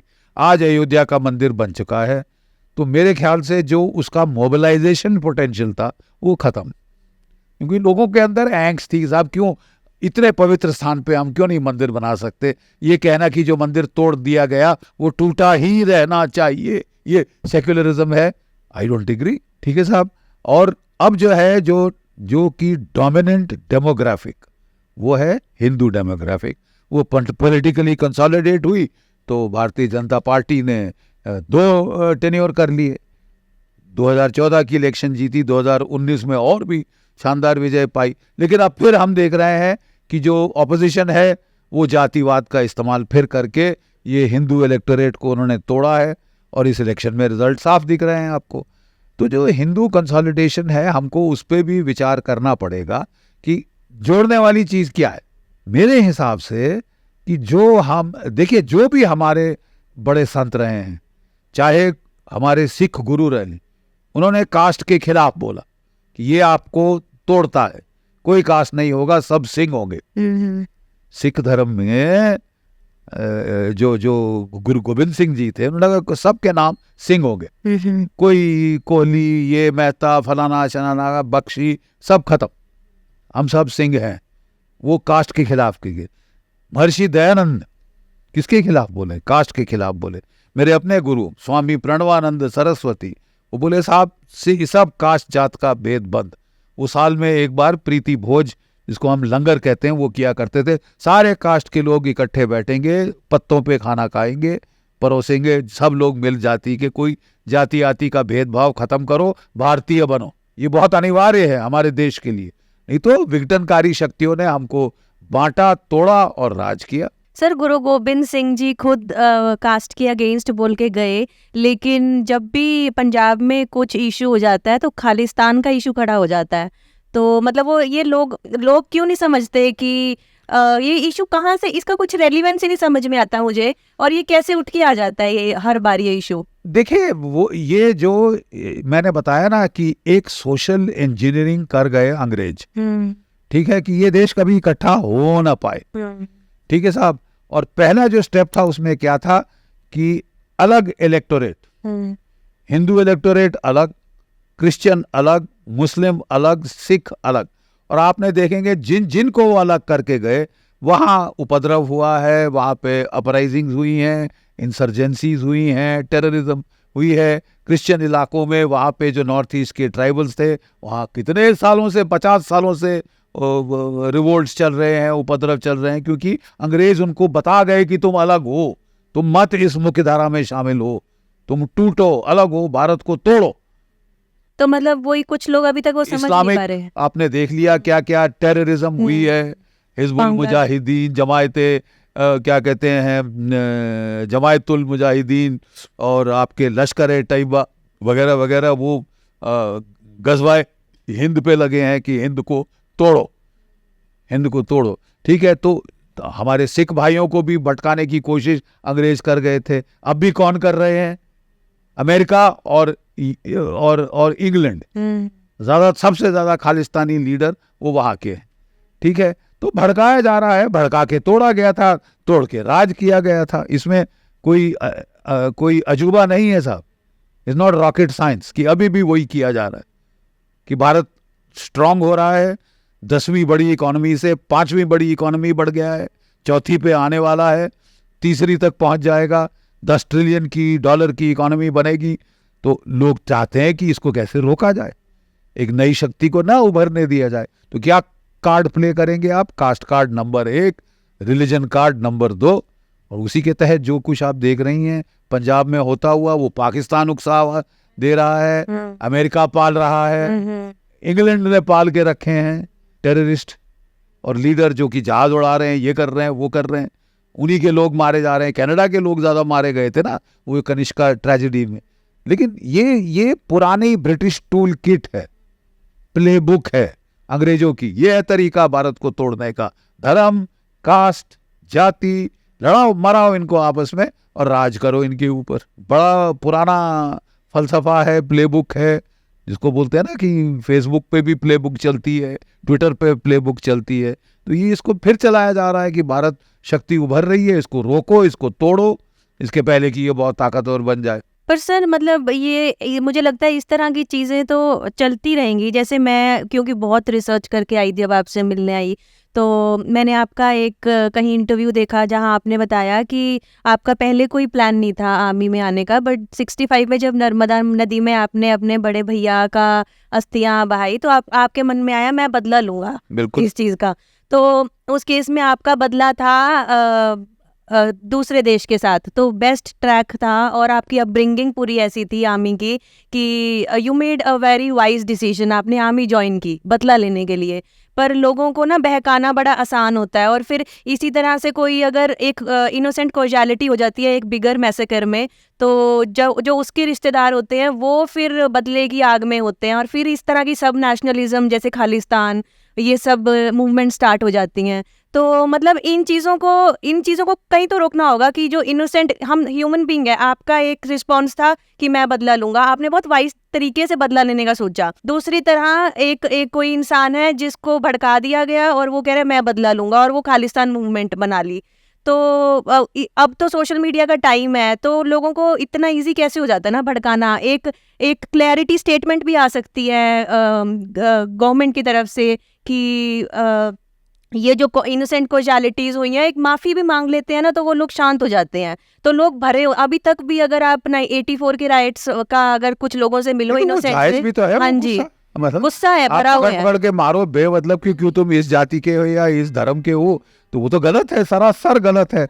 देखिए मैंने अगर हथियार उठाए तो मैं चीन और पाकिस्तान से लड़ने के लिए उठाया ना, और मैं सही था, न्याय संगत जो तरीका था मैंने वो उठाया। मैं अपने आप पिस्तौल लेके पाकिस्तान में तो नहीं घुसा उनको मारने के लिए, मैं तिब्बत में तो नहीं गया कि मैं चीनी टेररिस्ट बन के मार के आऊंगा। मैंने फौज में हिस्सा लिया कि जो ऐसे नीच लोग हैं उनसे लड़ना अनिवार्य है, ये धर्म है, ठीक है सर। इसी को एक बड़े पॉजिटिव तरीके में आपने अपनी बुक में राइज ऑफ कल्चरल नेशनलिज्म के नाम से समझाया है। तो हम थोड़ा सा राइज ऑफ कल्चरल नेशनलिज्म, बिल्कुल देखिए ऐसा है कि जब भारत में लोगों ने किया कि साहब हम बार बार गुलाम क्यों हो रहे हैं। आपकी 10वीं सदी के बाद इन्वेजन पे इन्वेजन हुई, 17वीं सदी तक राज रहा बाहर वालों का, कभी अफगान, कभी तुर्क, कभी मंगोल और कभी मुगल कहाँ के रहने वाले हैं, उज़्बेकिस्तान के, वो भारतीय नहीं है, लेकिन उन्होंने राज किया, 200-250 साल राज किया यहाँ पे।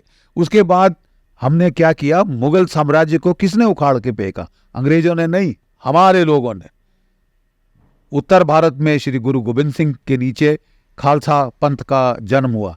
हमारे हिंदू के एक मेरे परिवार से जो सबसे बड़ा बेटा होता था वो खालसा को दिया जाता है कि ये धर्म की रक्षा के लिए लड़ेगा, ये डरेगा नहीं, ये केश रखेगा, ये नहीं बोलेगा नहीं जी मैं हिंदू नहीं हूँ। मैंने कहा हाँ जो मैं हूँ सो ये है, जाहिर है कड़ा, कच्छ, कृपाण, केश, ये सिंबल, जैसे कि एक रेजिमेंट में बोलते हैं इस कलर का लैनियार्ड होगा, वर्दी पे ये लिखा होगा, कंधे पे ये लिखा होगा, ताकि दूर से मेरी पहचान हो जाए, ठीक है। तो ये जो पहचान है ये इसलिए क्रिएट की गई थी, तो इसलिए वहाँ पे हमारे गुरु गोविंद सिंह ने खालसा पंथ का जन्म दिया। दक्षिण भारत में छत्रपति शिवाजी महाराज ने मराठों का संगठन किया, और उन्होंने और पूर्व में जनरल लचित बुरपुखान आसाम, ये 3 शक्तियों ने मिलकर 100 साल के अंदर मुगल साम्राज्य को उखाड़ फेंका। लेकिन फिर भी हिम्मत करी, क्योंकि ऐसे आताताइयों के खिलाफ लड़ना धर्म है, ना लड़ना कायरता है। उस वक्त शांति के बखान देना, अहिंसा का बकवास करना सबसे बड़ी कायरता है। कि आप लड़ना नहीं चाहते साहब, आपकी तो पतलून गीली हो गई है तो आप शांति के पाठ पढ़ा रहे हैं। कोई एक गाल पे मारे तो दूसरी गाल आगे करो, क्यों? ये क्या बकवास है? कोई औरतों के साथ बेइज्जती करे तो आप अपने दूसरी गाल करेंगे आगे?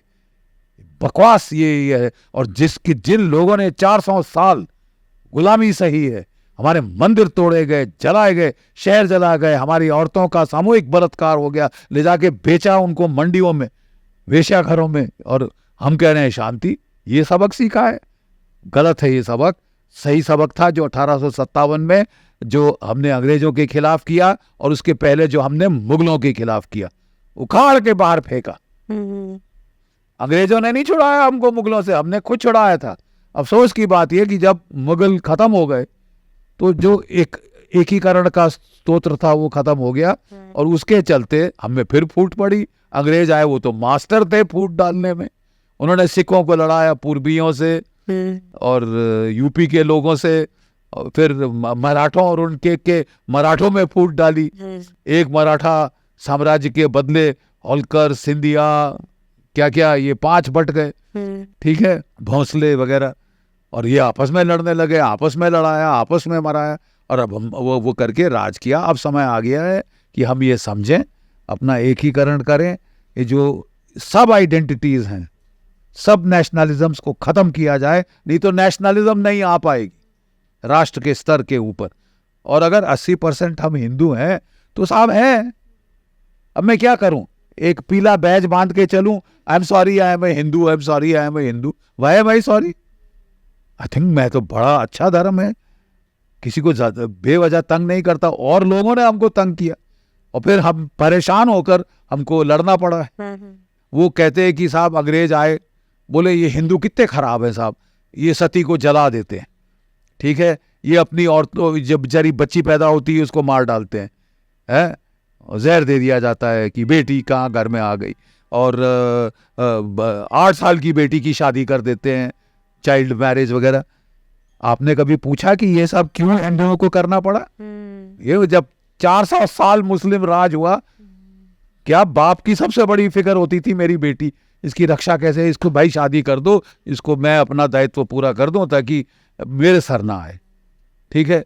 ये सब कुप्रथाएं जो थी वो तब आई जबकि हम दबा चुके थे। नहीं तो हिंदू धर्म में तो ऋषि कन्या हुई हैं, 12 तो ऋषि जो है वो महिलाएं थी। आपने मेंशन किया बुक में भी मैत्री गार्गी, ये तो बड़े प्रसिद्ध नाम है। हाँ जी। इसी, और उन्होंने वेदों की मंत्र उनके रिसीव किए हैं, प्राप्त किए हैं, वेद मंत्र, वेदोक्त मंत्र उनको मिले हैं। मतलब वो तो टॉप में थी, डिबेट्स में हिस्सा लेती थी, खुल के रहती थी, कोई पर्दा नहीं था इस देश में, कोई बुर्का नहीं था कभी इस देश में। ये सब तो बाहर वालों ने हम पे थोपा। तो बात यह है कि इसका लेके हमारी बदनामी बड़ी की। लेकिन अंग्रेजों के काल में देखिए, इस धर्म में एक बड़ी अच्छी चीज है जो मैंने किताब में लिखी, यदा यदा ही धर्मस्य ग्लानिर्भवति भारत अभ्युत्थानम अधर्मस्य। जब जब भारत में ग्लानि हुई, धर्म की ग्लानि हुई, क्षति हुई है, कुछ ऐसी प्रतिभाओं का जन्म हुआ है जिन्होंने फिर से हिंदू धर्म को जागृत किया है। जो अनुभव जो केवल कोरे शब्द बन के रह गए हैं, उनको अपने जीवन में अनुभव करके वो फिर उठे और फिर हिंदू धर्म को जगाया है, फिर से रिन्यू किया है, रिजुवनेट किया है। और जैसे मैं बताया, अब जब ये आताताइयों का आक्रमण था, अफगान, तुर्की, मंगोल, मुगल, तो उस वक्त जो है भक्ति मूवमेंट हुई थी। तुलसीदास, कालिदास, आपके गुरु नानक देव जी, ये कबीर, मीरा, इन्होंने जो है जिसको हम बोलते हैं ना कि योग 4 किस्म का है, राजयोग, हठ योग जो बॉडी का है, कर्म योग जो एक्शन का है, और भक्ति योग जो कि हृदय से वहाँ करते हैं। तो उन्होंने भक्ति योग में फिर से इन लोगों को जगाया। जो हमको पहले इंस्पिरेशंस आती थी, ऋचाएं, वो वैदिक संस्कृत में प्राप्त की गई थी, उनको वैदिक संस्कृत में लिखा गया है। संत कबीर ने किस नॉर्मल लोगों की भाषा में ये उन्होंने वो जो अनुभव थे उनको व्यक्त किया। और ये जो अनुभव व्यक्त होते हैं ये पोएट्री में व्यक्त होते हैं, रिदम, मीटर और राइम में व्यक्त होते हैं। जैसे आपका गायत्री मंत्र, ओम भूर्भुवः स्वः तत्सवितुर्वरेण्यं भर्गो देवस्य धीमहि धियो यो ना प्रचोदयात्, ये रिदम में है, मीटर में है, ये ऐसा शब्द नहीं है नॉर्मल है। बुंदेले हर बोलों के मुख हमने सुनी कहानी थी, खूब लड़ी मर्दानी वह तो झांसी वाली रानी थी। अब आप सुनिए कबीर, जो तिल माही तेल है, जो तकमक में आग, तेरा साई तुझ में है, तू जाग सके तो जाग। वाओ। तिल के अंदर तेल है, आप जब तिल को क्रश करते हैं तो तेल निकलता है निचोड़ के, वो छिपा हुआ है उसमें, दिखता थोड़ी ना तेल। तिल के आप देखें बीज तो उसमें तेल दिखता है आपको, लेकिन जब निचोड़ता है तो वो तेल निकलता है जिसको हम खाते हैं और पीते हैं। जो चकमक में आग, पुराने जमाने में आग कैसे लगाते थे, 2 चकमक पत्थर होते थे, उनके ऐसे करते थे तो चिंगारी निकलती। तो देखिए वही जो एक्सपीरियंसेस हैं वैदिक, उनको अब खड़ी भाषा, लोगों की प्रचलित भाषा में व्यक्त करना इन सेंट्स का हमारे काम है। ये जो संत हमारे बार बार आते हैं, अंग्रेजों के टाइम अंग्रेजों ने बोला सब कुछ भारतीय बेकार है, गंदे लोग हैं। अरे हरामखोर लूट के गए 48 अरब डॉलर, अरब नहीं ट्रिलियन, खरब डॉलर, इतना ही लूट यहां से ले गए। उन्होंने 11 भुखमरियां करी, यहां पे कराई 11 फैमिन्स, जिसमें 63 से लेके 80 करोड़ लोग मारे गए। उन्होंने तलवारों से नहीं मारा, उन्होंने बोला, आदेश दिया कि तुम सब जो है कोई अन्न नहीं उगाएगा, अफीम उगाओगे, हमको चीन को बेचनी है। और लोगों ने उगाई, कुछ लोग मुनाफा करना चाहते थे, ठीक है, और यहां भुखमरी हो गई। लास्ट जो बड़ी फैमिन थी वो बंगाल की फैमिन 1943, ग्रेट बंगाल फैमिन, और 3.5 मिलियन, 3.5 करोड़ भारतीय कलकत्ता की सड़कों पे गिद्ध खा रहे थे उनकी लाश। ये अंग्रेज करके गए, हम उनको बड़ा मानते हैं। अंग्रेजों के टाइम से साहब एक हीनता का भाव भरा गया, सब कुछ देशी मतलब बेकार, रद्दी, useless. England, made in England, क्या बात है साहब। हमारा कपड़ा बनता था यहाँ इतना अच्छा, मसलिन बुनी जाती थी, क्या शॉल, क्या साड़ियां, वो सब उनके हाथ काट दिए कि मशीन का सामान लेंगे वहां से। ये अंग्रेज करके गए हैं।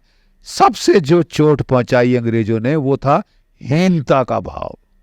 साहब हम हिंदुस्तानी तो गंदे मारे लोग हैं, और ना चारों तरफ गंद उन्होंने फैला दिया कि पॉवर्टी में सड़े मरे ये लोग, कभी ताकत ना हो कि लड़े। औसतन आयु उस वक्त क्या थी भारतीयों की जानती हो? जब बेटा ये अंग्रेजों का राज था 27 वर्ष। 27 वर्ष की औसतन एज थी एक एवरेज इंडियन की, 27 से 30 वर्ष। आज है 70। आज है 70। भुखमरी, आज भारत फूड एक्सपोर्ट कर रहा है, अन्न, अनाज, सब्जियां, मिल्क, चिकन। आप वो देखो, हम यहां से इतनी खाना है यहां से एक्सपोर्ट कर सकते हैं क्योंकि ये धरा ही इतनी उपजाऊ। इसको लूटपाट किया, और आप कह रहे हैं, गुण गा रहे हैं, उन्होंने हमारे लिए ट्रेन बनाई। ट्रेन इसलिए बनाई कि ताकि फौज भेजनी हो तो जल्दी भेज, विद्रोह दबाने के लिए, कुचलने के लिए। और आपसे पैसे खसोटे उसको बनाने के, मुफ्त नहीं बना के दी। You paid for that bloody railway 10 times over. So जो हीनता का भाव भरा, फिर एक उपज संतों की हुई, जिनमें मैंने पहला नाम लिया है रामकृष्ण परमहंस। मेरी नजरों में वो अवतार थे, जो राम और जो कृष्ण, वही अब रामकृष्ण, ठीक है। उनके शिष्य थे स्वामी विवेकानंद। रामकृष्ण का शिष्य था स्वामी विवेकानंद, जो हिंदू धर्म को वेदांत मार्ग की तरफ वापस ले गया, जो हमारा उदय है, जो हमारा रूट्स है, जो हमारा सोर्स है। वो अमेरिका गया, वो इंग्लैंड गया, यूरोप गया, उसने बताया लोगों को कि हिंदू धर्म क्या है, तो लोगों की तो आंखें खुल गई साहब। और इतना पैसा उनको दिया लोगों ने, वहां पे उन्होंने रामकृष्ण मिशन का ऑर्डर शुरू किया, ठीक है। इसी तरह एक संत थे हमारे महर्षि दयानंद सरस्वती, उन्होंने आर्य समाज का निर्माण किया। उन्होंने बोला ये जात पात खत्म करो, हर कोई वेद पढ़ सकता है, हर कोई किसी भी जाति का हो, वर्ग का हो, अगर वो वेदों का अध्ययन करता है तो वो पुरोहित बन सकता है। ये आर्य समाज में है। बहुत उन्होंने काम किया, और ज्यादातर फ्रीडम फाइटर्स भी विवेकानंद के शिष्य, स्वामी दयानंद के शिष्य, इन लोगों ने ये मुहिम शुरू करी आज़ादी की। उसके बाद Maharshi Arvind, Shri Aurobindo, great scholar of the Vedas, Tantras. और उन्होंने पहले तो वो लड़े, उन्होंने तो बॉम्ब शॉम्ब फेंके अंग्रेजों पे, ठीक है। और उसके बाद जो है ये रमन महर्षि अरुणाचल में थे, ज़्यादा लोग नहीं जानते, लेकिन इन लोगों ने भारत की सामूहिक चेतना का उत्थान किया। बोला तुम मरे हुए गिरे हुए नहीं हो, उठो जागो, बी लाइक लायंस, ये कहते थे महर्षि ये स्वामी विवेकानंद। इसकी सोती आत्मा को जगाया भारत के। अरे हम एक टाइम पे दुनिया का 25% GDP भारत प्रोड्यूस कर रहा था अंग्रेजों के आने के पहले। उसके पहले तो कोई 32-35% होता था। सोने की चिड़िया तभी बोलते थे, तभी सोने की चिड़िया कहा जाता था। अब फिर ही सोने की चिड़िया पे जा रहा है। लेकिन जब बाहर के लोग आके लूटे खसोटे और हम उनके सामने दंडवत करना शुरू कर दें, तो फिर तो साहब आपको उठाना पड़ेगा ना। उठाने के लिए ये किताब लिखी है कि आप हैं कौन, आपकी पहचान क्या है, समझिए, जानिए, पहचानिए और उत्तिष्ठ भारत, उठो, look at your this thing. और लास्ट में बेटा मैं कहना चाहूंगा कि what is the way forward. देखिए 1960, 1970, 1980 तक की दशक में जो CIA थी अमेरिका की, उनको बड़ा भय लगा कि साहब जो KGB है रूस की, वो जो आत्मिक शक्तियों का इस्तेमाल कर रही है ताकि वो लोगों को हिप्नोटाइज कर सके, कंट्रोल कर सके, उनके माइंड पे छा जाए। और वो जो हमारी जिनको बोलते हैं ना हठ योग में एक शब्द है उनके लिए कि जब आप बहुत पूजा पाठ करते हैं तो आपको कुछ शक्तियां आ जाती हैं। सम्मोहन शक्ति तो एक है, दूसरी शक्ति ये है कि आप ना क्लियरवॉयंस, यहाँ बैठे दूर से दूर के उसको सुन सकते हो। जो महाभारत की लड़ाई का संजय ने कैसे वर्णन दिया, अंधे धृतराष्ट्र को उसके साथ बैठे महल में, वो कुरुक्षेत्र के मैदान में क्या हो रहा है उसने देख के बताया।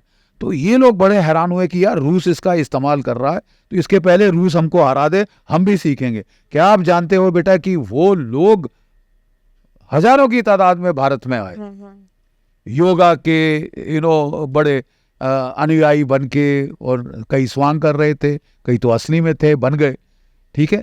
और उन्होंने फिर जो मेडिटेशन की टेक्निक्स, योगा की टेक्निक, एक थे हमारे जबलपुर के रहने वाले निवासी महर्षि महेश योगी,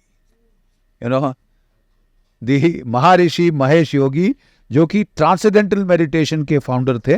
उन्होंने स्टैंडर्डाइज किया था तरीका ध्यान करने का, भावातीत ध्यान शैली, उसको स्टैंडर्डाइज किया। तो अंग्रेज बड़े खुश हुए, उन्होंने स्टैंडर्डाइज करके वो भी सीखे, और फिर उन्होंने बहुत सारे लेबोरेटरी में एक्सपेरिमेंट्स की, जिससे पता चला कि साहब इसमें साइकोलॉजिकल, फिजियोलॉजिकल बेनिफिट्स हैं। हमारी जो ब्रेन है वो अल्फा ब्रेन वेव्स पैदा करते हैं, जिससे हम सृजनात्मक उठते हैं, काम और शांति आती है, रेस्ट ज़्यादा मिलता है। 15 मिनट का ध्यान 6 घंटे की नींद के बराबर, ठीक है। और ये laboratory tested, oxygen consumption less हो जाती है, ब्लड लैक्टेट जिससे हम थकते हैं वो कम हो जाती है। अगर आपका गैल्वेनिक स्किन रिस्पॉन्स जो कि स्ट्रेस का दिखाता है वो बढ़ जाता है, ज़्यादा आप में स्ट्रेस टॉलरेंस की सभ्यता आती है, बॉडी माइंड कोऑर्डिनेशन बढ़ती है, क्रिएटिविटी बढ़ जाती है, सृजनात्मकता। ये टेस्ट किन्होंने किए? अमेरिकन ने, ब्रिटिश ने, जापान की लेबोरेटरीज में। और फिर हिंदू धर्म के प्रति चेतना जागी, अरे यार इसमें तो बहुत कुछ है जो हमारे सीखने योग्य है। हिंदू धर्म में इतना कुछ है जो कि साइंटिफिक है, जो कि क्वांटम मैकेनिक्स से बहुत मिलता है। सर एक और साइंटिफिक चीज मैं यंगस्टर्स के लिए आपसे पूछना चाहती हूँ, हमने ऑफ कैमरा डिस्कस किया था, पर मैं यंगस्टर्स सच में बहुत बेनिफिट करेंगे, इसलिए मैं चाहती हूँ कि आप ऑन कैमरा बोलो। तो हमने डिस्कस किया था, यंगस्टर्स ना आजकल पावर ऑफ मैनिफेस्टेशन में बिलीव करने लग गए हैं, पर जो हमारा धर्म है उसमें यज्ञ के थ्रू मैनिफेस्टेशन की जाती है, जो आपने बहुत ब्यूटीफुली अपनी बुक में एक्सप्लेन किया है। Thank you. तो प्लीज हाँ जी प्लीज बताओ। वेद में उस टाइम कोई बड़े भव्य मंदिर बहुत गिने चुने मिलेंगे आपको, वो नहीं थे। वो हवन कुंड होता था, उसमें बैठ के वो यज्ञ करते थे।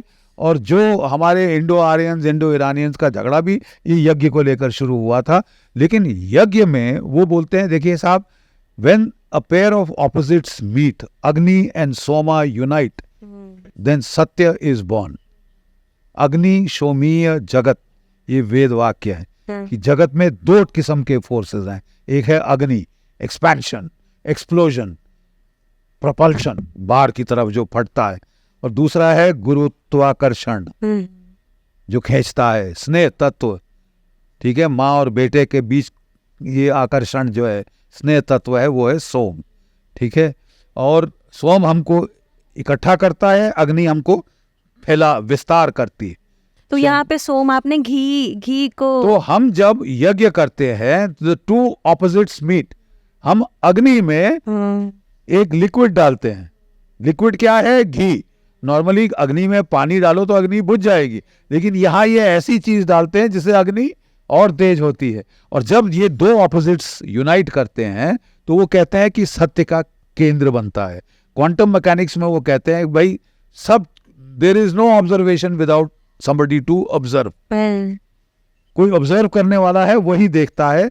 तो क्या है कि क्वांटम वेव्स ऑफ पॉसिबिलिटी होती हैं, पॉसिबिलिटी, उनमें से जब हम देखते हैं, हम एक सिलेक्ट करते हैं, वो हमारी रियलिटी बन जाता है।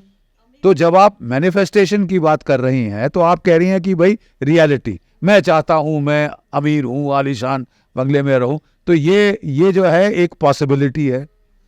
ठीक है, ये कैसे हो कि साहब हम क्या करते हैं, जो हमारी जो डिजायर है, ठीक है, उसको हम एक कैरियर फ्रीक्वेंसी, देखिए रेडियो फ्रीक्वेंसी में एक कैरियर फ्रीक्वेंसी होती है जिसके ऊपर जो आपकी नॉलेज जो आपने डाली है, गाना है या म्यूजिक है, वो उसके ऊपर डालते हैं। ठीक है, तो आप जब मंत्र बोलते हैं वो हो जाता है कैरियर फ्रीक्वेंसी, जहां ये दो यूनाइट होते हैं, केंद्र बॉर्न होता है, जो आप डिजायर करते हैं वो एक्चुअलाइज होता है। ये टेक्नोलॉजी है, क्वांटम टेक्नोलॉजी है, जो कि वैदिक कार्य में इतनी सिंपल है कि ऑपोजिट्स को यूनाइट करना है। ठीक है, और सब सृष्टि ऑपोजिट्स के यूनियन से ही होती है। हाँ, अग्नि सोम, यिन यांग, आकाश चेतना, ठीक है, आकाश प्रकृति, ये सब ड्युअलिटी पूरे यूनिवर्स में स्प्रेड है। तो वेदों में इसको अग्नि सोम विद्या कहा गया है। और जब आप अग्नि और सोम को जोड़ते हैं, आप मैनिफेस्टेशन कर सकते हैं। जो आप चाहते हैं वो होगा। हवन करके देखिए, हम हर महीने, मैं, मेरे बच्चे और मेरे ग्रैंड चिल्ड्रन यहाँ बैठ के छोटा हवन कुंड लेके हर महीने हवन करते हैं, और जो कुछ हमें प्राप्त हुआ है, मैं समझता हूँ वो उसी माध्यम से आया है। अमेजिंग। जो एमिटी यूनिवर्सिटी के जो ओनर हैं, मैं उनके घर गया तो मैंने देखा एंट्रेंस पे एक हवन कुंड था, जहाँ बैठ के पुरोहित 12 घंटे वो बैठ के वहां पे हवन करता रहता है और वो अग्नि जलती रहती। तो उन्होंने बोला साहब आपने वो देखा है, हमें जो कुछ प्राप्त हुआ इस हवन कुंड से। अमेजिंग, वाह। और इस तरह कई लोग हैं, चौहान साहब हैं वो, और कई और हैं जिन्होंने हवन के माध्यम से अपनी ड्रीम्स को एक्चुअलाइज किया है, साकार किया, मैनिफेस्ट किया है। You can manifest what ever you want, plenty, power, fame, creativity, you know, ये सब आप वहाँ पे इस टेक्नोलॉजी से प्राप्त कर सकते हैं। ये साइंटिफिक है। वाओ। तो सर मुझे लगता है कि हमने ऑलमोस्ट पूरी बुक आपकी कवर की। 450 पेज की किताब है, आप 448 पेज पे आ चुकी है। अमेजिंग। एक चीज कहना आपको चाहता हूँ कि जो लास्ट चैप्टर है, that is the future, what is the way ahead for Hinduism. हमने देखा कि हमने एक पौराणिक काल का रिवाइवल, टेम्पल्स के रिवाइवल से शुरू किया था। उसमें there is one small pitfall, और वो पिटफॉल ये है कि जब हम अपने जंगल छोड़ के, वन आश्रम छोड़ के शहरों में आए थे और मंदिर वहां बनाने शुरू किए, बच्चों की एजुकेशन ज्यादातर टेम्पल्स में होती थी। ठीक है, और वहां लोग बहुत चढ़ावा करते थे, सोना, चांदी, हीरे, मोती, जवाहरात, they became centres for the accumulation of wealth. हाँ, आपने मेंशन किया है, बैंक्स बन गई। हाँ जी, लोग उधार लेते थे मंदिर से। जो ट्रेडर थे कि साहब हम जा रहे हैं, हमको उधार दीजिए, तो वो उधार देते थे, सूद भी दे देते थे। तो वो मटेरियलिज्म वहां आनी शुरू हुई हमारे धर्म केंद्रों में, और आते आते आते साहब हम धर्म से दूर जाने लगे। चारवाक जैसे लोग आए, बोलते साहब कोई सब कुछ यहाँ है, बस इस जिंदगी के बाद कुछ नहीं, कोई आत्मा नहीं, कोई परमात्मा नहीं, मजे करो, दारू पियो, खाना खाओ, मीट खाओ, जो कुछ खाना पीना है यहाँ पे ऐश करो। ये चार्वाक हमारे देश में ये उदय हुए, ठीक है।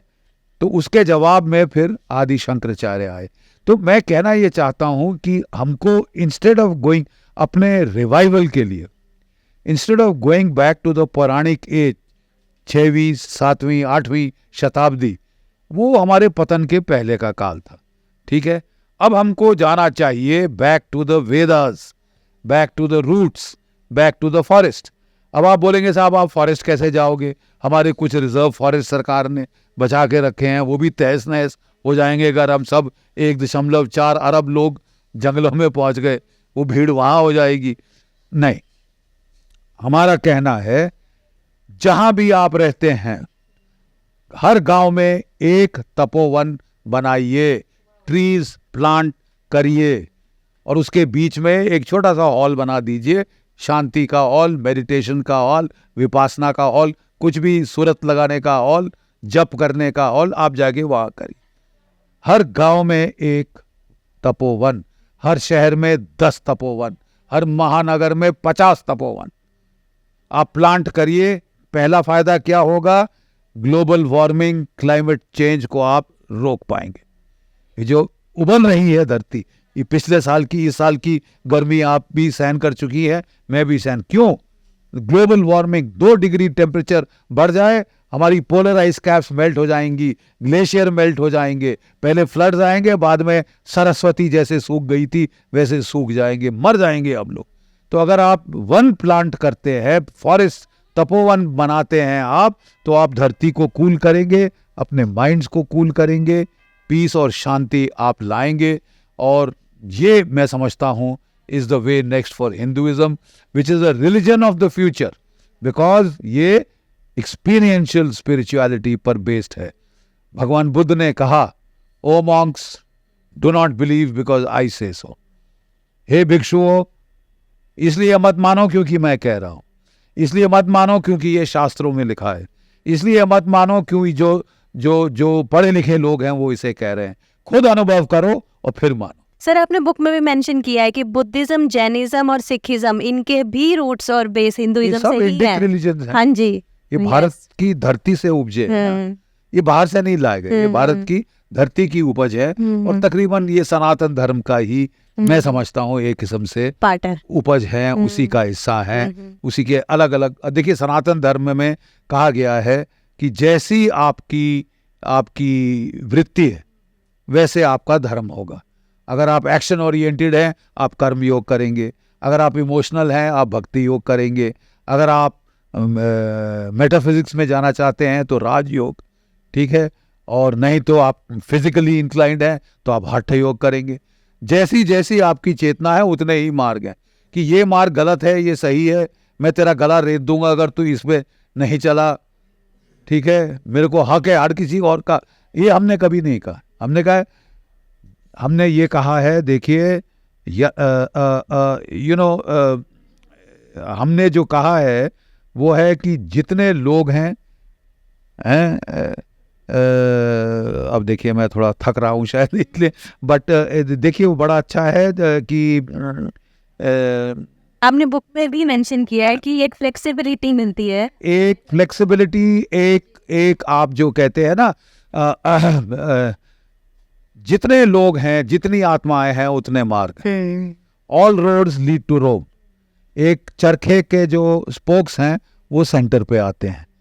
ऑल रोड्स लीड टू रोम, सब पाथ जो है हमें ब्रह्म की तरफ ले जाते हैं। वो सत्य एक है।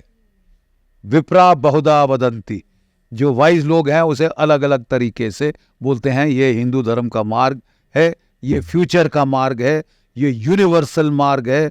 ये ना केवल भारत के लोगों के लिए, पूर्ण विश्व के लोगों के लिए ये वेदोक्त मार्ग है, साइंटिफिक मार्ग है, वे ऑफ द फ्यूचर।